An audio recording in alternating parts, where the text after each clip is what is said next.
This is Mr. Ward, and I'm making a series of short videos about the 2017 8th grade Math MCAS questions, a little commentary on some of them. So I've got a question here about functions.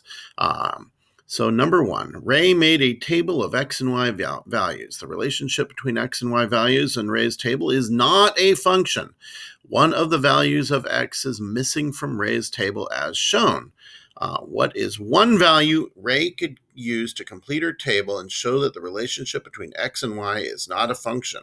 And then enter your answer in the box. Okay, so here's the key thing you got to remember about functions. In functions, you never use an X value more than once. That's because functions are predictive. The X values all predict a Y value, a single one.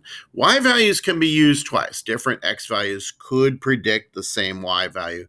That's fine. But if you graphed a function, you would never be able to draw a vertical line that goes through 2 points, which would mean you would never find a situation where you would have 2 points in different vertical positions that have the same X value. X is predictive in a function. So what we have here, the X values that we've got already, none of them are doubles. So right now, if we ignored that last row, the first 4 actually do represent a function because none of the X values are repeated. So all you want to do for this one is find an X value that would be a repeat. And where are you going to get an X value that would be a repeat?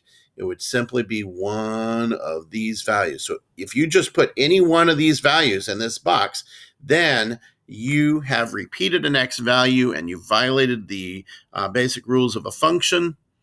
And so you would have not a function. So I'm just going to make a note,